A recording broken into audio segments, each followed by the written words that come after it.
इस धारावाहिक के प्रायोजक है sunrise restaurant, station road, Ajmer. संघ के 100 वर्षों की अमरगाथा। स्वतंत्रता संग्राम और विभाजन 1940 से 1947।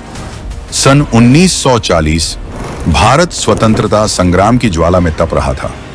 ब्रिटिश शासन डगमगाने लगा था और दूसरी ओर विश्व युद्ध की गूंज भी सुनाई दे रही थी। इसी दौर में राष्ट्रीय स्वयंसेवक संघ का नेतृत्व गुरुजी गोलवलकर के हाथों में आया। आने वाले 7 वर्ष संघ के लिए भीषण चुनौतियों और समाज सेवा के अवसर लेकर आए। डॉक्टर हेडगेवार के निधन के बाद संघ का दायित्व गुरुजी पर था। गोलवलकर जी ने कहा, संघ राजनीति नहीं करेगा, हमारा काम है राष्ट्र की आत्मा को जगाना। उन्होंने शाखाओं में अनुशासन और संस्कार को और मजबूत किया। उनका मानना था कि अगर व्यक्ति मजबूत होगा तो राष्ट्र स्वतः शक्तिशाली बन जाएगा। 1942 भारत छोड़ो आंदोलन का समय। देश भर में आंदोलनकारी सड़कों पर उतरे। ब्रिटिश शासन ने दमन किया, हजारों लोग जेल गए। संघ ने इस आंदोलन में प्रत्यक्ष भाग नहीं लिया क्योंकि गुरुजी का स्पष्ट मत था कि संघ राजनीतिक आंदोलन का हिस्सा नहीं बनेगा, परंतु हजारों स्वयंसेवकों ने व्यक्तिगत स्तर पर आंदोलनकारियों की मदद की। वे शरण, भोजन और संदेश पहुंचाने का कार्य करते रहे। यानी संघ राजनीति से अलग भी रहा पर राष्ट्र हित के कार्यों से भी कभी पीछे नहीं हटा। दर्शकों, 1940 से 1945 तक संघ की शाखाएं देश के लगभग सभी बड़े प्रांतों में पहुंच चुकी थी। हर दिन सुबह शाम लाठी खेल, व्यायाम और देशभक्ति गीतों से वातावरण गूंज उठता था। बच्चों और युवाओं में भी शाखा के प्रति रुचि बढ़ती दिखाई दी। संघ का अनुशासन, परिश्रम और सेवा भाव देखकर समाज में उसकी स्वीकृति बढ़ती गई। गौरतलब है कि इसी दौरान द्वितीय विश्व युद्ध भी चल रहा था, जिसमें भारत भी बुरी तरह प्रभावित हुआ था। अनाज की कमी, अकाल और महंगाई ने जनता को त्रस्त कर दिया था। इन कठिन समयों में स्वयंसेवक सेवा कार्यों में जुटे। गांवों में राहत कार्य, बीमारों की सेवा और अनाज बांटना। संघ ने इस दौर में सेवक की अपनी पहचान मजबूत की। द्वितीय विश्व युद्ध के ठीक बाद 1946 से भारत में विभाजन की आहट सुनाई देने लगी। मुस्लिम लीग ने डायरेक्ट एक्शन डे का ऐलान किया और दंगे भड़क उठे। हजारों लोग मारे गए।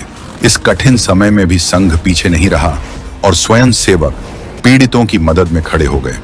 वे शरणार्थियों के लिए भोजन, कपड़े और आश्रय का प्रबंध करने लगे।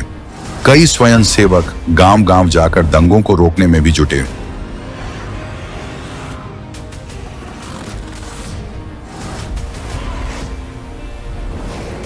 अगस्त 1947 भारत आजाद हो गया। लाखों भारतीयों ने अंग्रेजी हुकूमत से मुक्ति की सांस ली, लेकिन यह स्वतंत्रता खून से रंगी हुई थी। 2 देश बने, भारत और पाकिस्तान। लाखों हिंदू और सिख पाकिस्तान से भारत आए। उनके पास ना घर था, ना खाना, ना कपड़े। दिल्ली, पंजाब और बंगाल में तो मानिए शरणार्थियों की बाढ़ ही आ गई थी। संघ के स्वयंसेवक दिन रात उनकी सेवा में जुट गए। शरणार्थी शिविरों में भोजन, कपड़े और दवाइयों का प्रबंध किया। स्वयंसेवक बच्चों को पढ़ाते, महिलाओं की मदद करते और सुरक्षा में तैनात रहते। 1947 तक भारत में हर कोई संघ के बारे में जानने लगा। कुछ लोग इसे स्वतंत्रता आंदोलन से दूर रहने वाला संगठन मानते थे, तो कुछ इसे अनुशासन और सेवा का पर्याय मानते थे। परंतु इसमें कोई संदेह नहीं था कि जब देश बंटवारे की त्रासदी से गुजर रहा था, संघ के स्वयंसेवक सबसे आगे खड़े थे।